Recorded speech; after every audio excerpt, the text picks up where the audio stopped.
On est aujourd'hui à Japan Expo avec Christophe Cointeau. Christophe, est-ce que tu pourrais déjà te présenter pour ceux qui ne te connaissent pas au niveau de ton âge, qu'est-ce que tu as fait avant là, tu sors le dernier tome de Tintin, mais qu'est-ce que tu as fait avant? Ça fait combien de temps que tu es dessus? Voilà. Alors déjà, ça se dit Tintarun.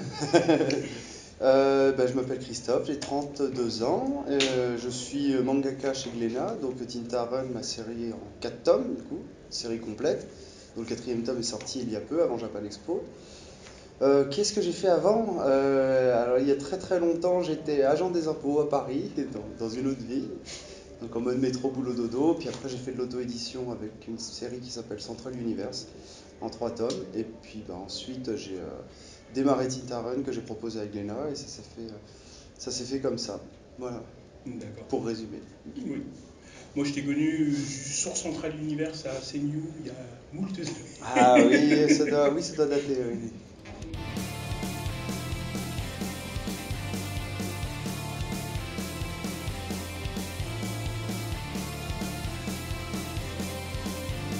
Euh, Oui, bien sûr, j'ai toujours dessiné de toute façon, depuis que je suis tout gosse, j'ai toujours fait, je faisais mes Picsou, mais tu vois, je recopiais les Picsou Magazine, tout ça, les Strange, c'est-à-dire les magazines Marvel avec Spider-Man, etc. Puis ensuite les Dragon Ball.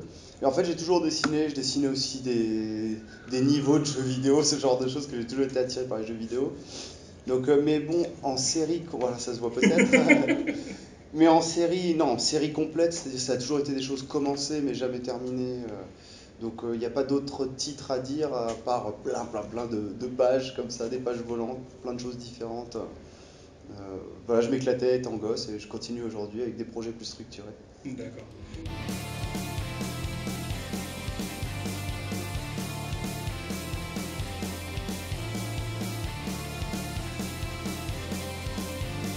Classiquement, déjà je travaille chez moi, donc ça m'évite les transports. Je suis tranquille à la campagne, dans mon petit village.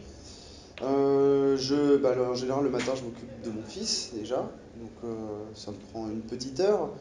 Et puis ensuite, dès qu'il est, dès qu'il est à l'école, voilà, et ensuite je peux travailler tranquillement. Donc, classiquement, c'est ça, en gros, c'est des horaires que tout le monde peut avoir, hein, de 8-9 heures du matin jusqu'à. Des fois, ça peut être jusqu'à très tard le soir. J'essaie de faire une petite coupure quand même le soir pour être un peu avec la famille, manger, tout ça. Et ça fait du bien aussi de s'aérer un peu la tête. Et puis voilà, après, en termes d'horaire, comme je dis souvent, c'est pas les heures qui comptent pour moi, c'est le nombre de pages qui sont faites. Donc j'essaie de me fixer un minimum 2 pages par jour. Ce qui fait que si j'ai pas fait mes 2 pages dans la journée, ça va pas. Si je les ai faites, je peux en faire un peu plus, ou alors je peux m'aérer un peu la tête. Mais grosso modo, c'est ça. Pour tenir le rythme de minimum 2 tomes par an, c'est le, comment dirais-je, le schéma que je me suis fixé. En D'accord. nombre d'heures, je sais pas ce que ça donne, hein. Ça peut dépendre. D'accord.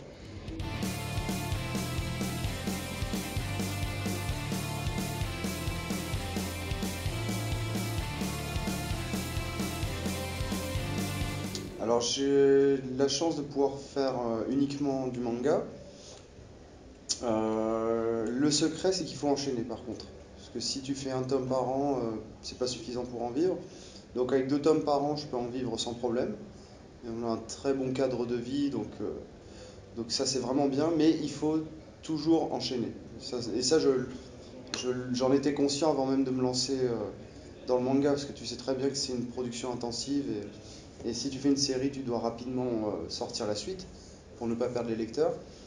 Donc voilà, après, une fois que cet impératif a été, comment dirais-je, absorbé, entre guillemets, eh ben, si je m'y tiens, je peux en vivre, tout simplement. Voilà.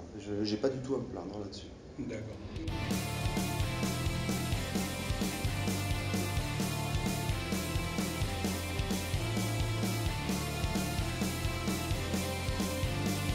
Ouais, il faut savoir déjà on est tellement d'auteurs différents que je peux pas donner une formule précise, hein. Chacun fait selon sa personnalité, selon sa vie aussi. De mon point de vue, je dirais qu'il faut vraiment aimer écrire et dessiner, en tout cas quand tu fais le scénario aussi, aimer raconter des histoires, vraiment être un peu comme un grand gamin. Aimer dessiner, c'est pas, je dis pas ça dans le vent, ça a l'air d'être une idée reçue comme ça, mais quand tu te lances dans des formats aussi généreux en pages et en dessin, tu te rends compte que finalement, en fait, il faut vraiment que le dessin ne te lasse pas, quoi. Le fait de dessiner tous les jours ne te lasse pas. Si tu arrives à surmonter cette difficulté, parce que on peut toujours être un peu euphorique au début quand on démarre une histoire, on commence à faire les premières pages, et puis très vite, c'est un peu comme un marathon ou quoi, très vite tu perds un peu ton énergie et tu as du mal à aller jusqu'au bout. Donc il faut être vraiment, faut aimer dessiner tous les jours. Après, il faut savoir s'autogérer aussi. Je pense que c'est bien souvent on me dit eh, tu bosses chez toi, c'est pas trop dur, t'es tout seul et tout, t'es pas tenté de faire un peu n'importe quoi. Et en fait, non, je suis juste tenté de faire mes pages et à partir du moment où j'ai acquis cette discipline, il n'y a rien d'autre qui va me détourner de mes objectifs. Donc c'est de l'autogestion, c'est l'amour d'avancer son travail, d'avancer ses histoires, de faire évoluer ses personnages, de dessiner. Et puis aussi, une autre chose importante pour compléter, je dirais qu'il faut être capable de se remettre en question et d'être vraiment exigeant avec soi-même.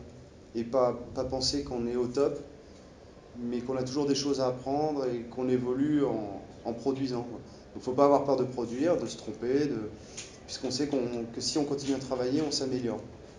Donc voilà, il ne faut pas être figé en fait sur ses convictions, c'est ça le truc. Mais tout en ayant quand même la force mentale d'avancer quoi qu'il arrive. D'accord.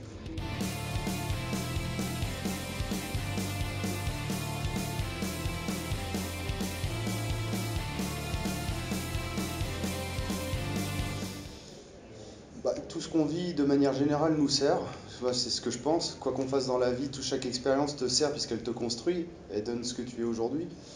Ce qui m'a servi surtout, c'est bizarre, mais ce qui m'a servi, c'est de savoir que je veux surtout pas faire ça de ma vie. Je veux pas d'une vie normale en fait. Et mine de rien, c'est un moteur vachement puissant. Parce que ça te permet de dire chaque jour, là, ça y est, je suis dans mon rêve de gosse.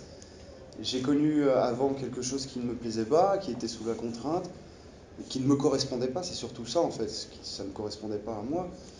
Et donc, ça me sert de moteur pour ne plus revivre ça tout simplement et pour être à fond, encore plus à fond dans la création. Après, non, j'ai pas. Si, je sais ce qu'est la vie métro boulot dodo, je sais ce qu'est un métier, on va dire classique entre guillemets, et ça me sert effectivement.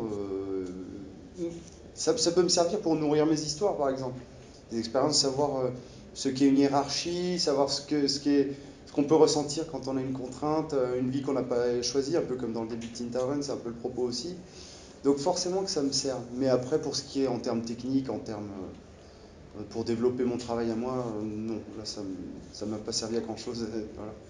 Pour ce qui est d'être un dessinateur, non, ça m'a pas servi à grand chose. D'accord.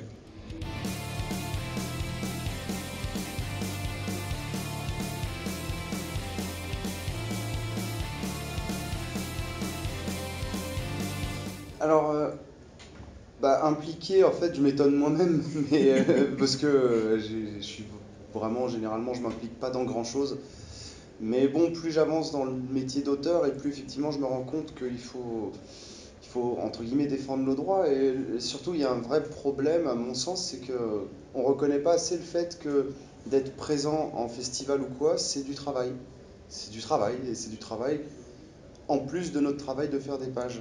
Et nous, on est rémunéré pour faire des pages à la base.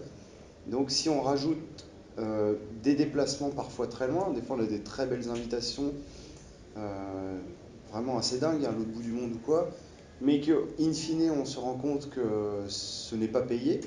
Alors certes c'est défrayé, on vous paye les transports, la nourriture, l'hôtel, mais ton travail n'est pas payé. Donc déjà, premièrement, tu ne te sens pas trop valorisé. Deuxièmement, je ne connais pas beaucoup de professions où on ferait des déplacements professionnels sans être rémunéré. Et puis troisièmement, effectivement, moi ça me prend du retard dans mon travail. Et c'est une problématique que beaucoup d'auteurs finalement connaissent.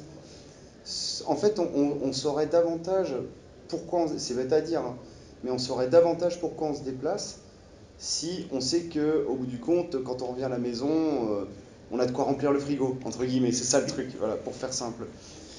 Et je pense que beaucoup de choses évoluent aujourd'hui parce que les auteurs sont de plus en plus taxés, entre guillemets. Il y a eu des réformes qui sont passées, on a perdu, mine de rien, un certain pourcentage de nos revenus. Donc forcément, à un moment, quand on commence à perdre des revenus, on atteint un peu un seuil critique. Là, il faut réagir. Donc c'est pour ça. Après, impliqué, je suis pas non plus du genre. Enfin, je suis plutôt du genre un peu sanguin. Je vais pousser un coup de gueule ou quoi, mais je suis pas en combat continu du tout en fait, parce que je préfère être occupé à créer.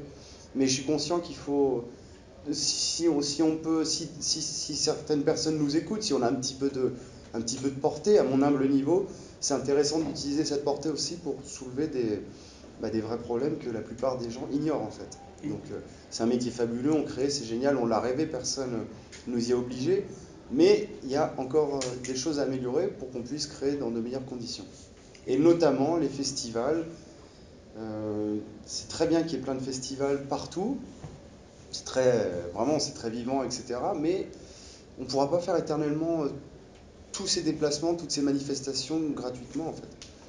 Parce que moi, si je réfléchis en termes simples et basiques, comme dirait Orelsan, voilà, si je réfléchis de manière simple et basique, je signe un contrat, le contrat dit on te paye tant pour faire tant de pages à telle date, et c'est tout. Donc je vais aller là où on me rémunère pour être efficace. Parce que maintenant j'ai les problématiques de gérer ma famille, la maison, tout ça, ce qui fait qu'on peut plus se disperser. Aussi belle soit l'invitation, si elle n'est pas rémunérée, au niveau où j'en suis, moi pour l'instant, malheureusement, je ne vois pas trop l'intérêt. Donc voilà, j'espère que les consciences vont un peu évoluer, que tout comme on paye un politique pour une conférence, tout comme on paye un chanteur pour un concert, parce que c'était les exemples que je donnais dans mon message, je vois pas pourquoi on ne paierait pas un dessinateur pour aller dessiner auprès des enfants et tout. Certes, c'est rigolo, c'est génial de dessiner, il n'y a pas de problème. C'est un bonheur de partager son travail, mais justement, c'est du travail. Et le travail, ça se paye.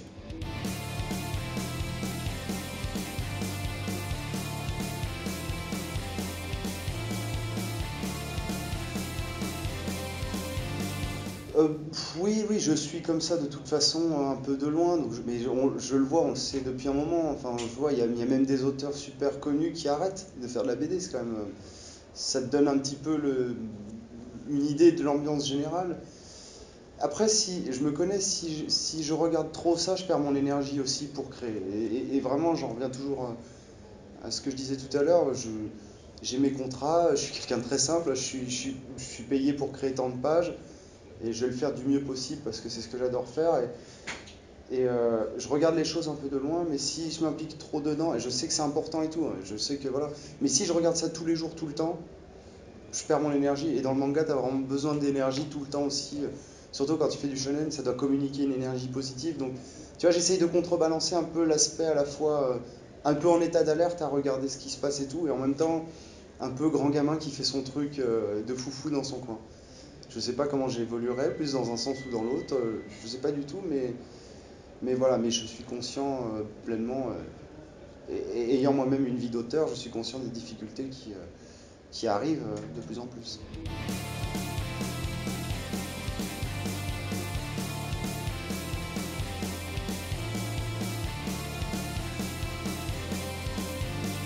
Non, mais forcément, ça fait peur. Tu passes d'une vie toute tracée finalement où tu es en CDI. Et je sais que c'est un luxe hein, aujourd'hui d'avoir un travail fixe, mais bon, moi j'étais pas heureux, j'avais aucune passion là-dedans. Donc je comprends que ce soit intéressant de passer une vie confortable, mais si elle est sans surprise, sans saveur, pour moi c'était non. Donc j'ai fait ce choix tout seul, un peu contre vents et marées. Après, je peux pas en vouloir à mes proches, puisqu'il n'y a pas d'autres exemples d'auteurs dans la famille. Donc ça paraît impossible de vivre comme ça en fait. Ça paraît, bon, on voit ça chez les autres ou dans les films et tout, mais ça paraît impossible. Donc moi j'ai suivi la petite voix de gamin qui était en moi, qui dit vas-y, t'as qu'une vie, c'est ça que tu veux faire. En plus, enfin, je sais que je pouvais le faire, c'est ça le truc aussi, parce que des fois tu veux le faire, mais t'as pas les capacités. Genre par exemple, j'aurais jamais pu être, je sais pas, j'aurais jamais pu être footballeur professionnel ou un truc comme ça, tu vois. Pourtant, quand t'es gamin, tu rêves de plein de choses. Donc, mais là, ça, je savais que je pouvais le faire et que je voulais le faire. J'étais à peu près le seul à le penser. Donc, mais ça fait partie du jeu. Et C'est maintenant, du coup, forcément une voie risquée, forcément.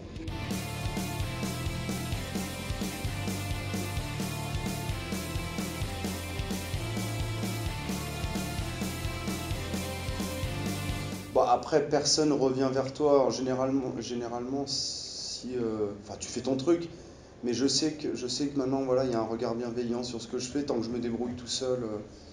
Voilà, puis après, ceux qui critiquent, bah, ils finissent par s'éloigner forcément, etc. Parce que tu n'as pas besoin de critiques pour avancer, malheureusement. On critique beaucoup de choses aujourd'hui, partout, chez les uns, chez les autres, tout le temps.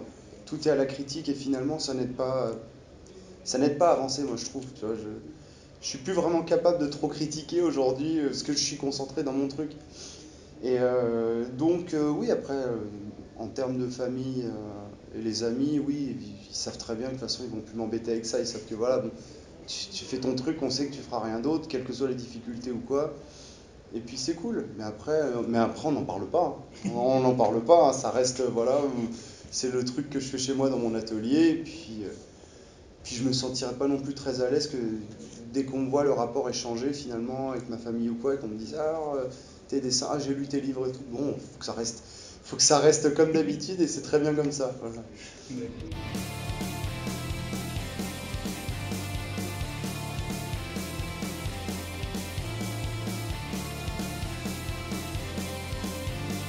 Bah, il faut surmonter les difficultés, mais il faut être conscient aussi de ses qualités, encore une fois.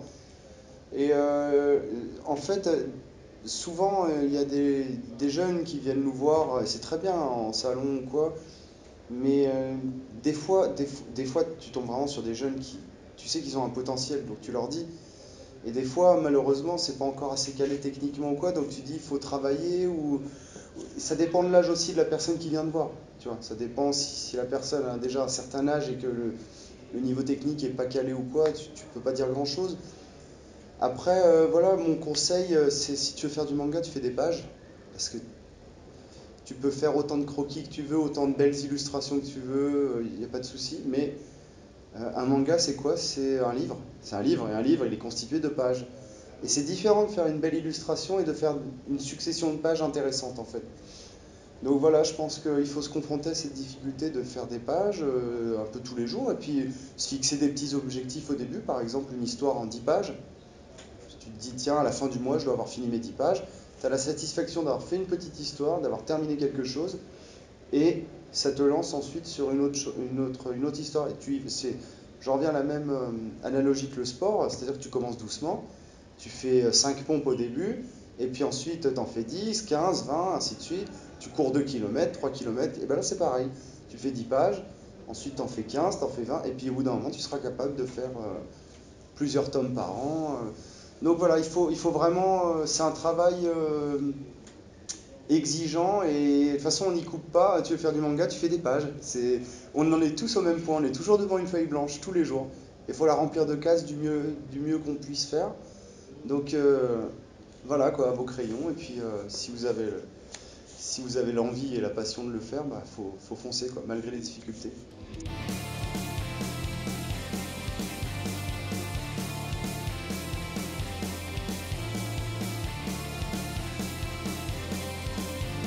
Je peux en parler vaguement, mais en gros, il y a un prochain manga qui est dans les tuyaux, donc ce sera toujours un shonen, puisque voilà, l'action, l'aventure, c'est ce qui me correspond vraiment et c'est tout ce que j'aime dessiner. Et je suis pas capable de faire autre chose en fait, hein.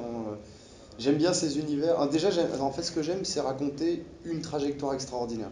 Et le shonen, c'est le carcan pour raconter une trajectoire extraordinaire. Tu pars de très bas, tu rencontres plein de choses incroyables, tu surmontes les difficultés et tu t'atteins un but complètement dingue, tu vois. C'est bigger than life, comme on dit. Et ça, j'adore. J'adore ces espaces de création fabuleux. J'adore faire des planches de plus en plus. Vraiment, j'essaye de m'améliorer aussi au niveau composition, au niveau des designs, tout ça. Donc, le prochain projet va encore être un shonen dans le sens de lecture japonais. Et puis, j'espère vous en dire plus dans pas longtemps. Je suis obligé de rester évasif pour l'instant, mais ça avance bien. Ouais. Je suis en train de dessiner des pages, donc tout va bien. Pas de souci. Bah, je te remercie beaucoup, Christophe, du temps que tu as pu nous accorder et puis je te souhaite une bonne Mais de continuation. rien, merci beaucoup.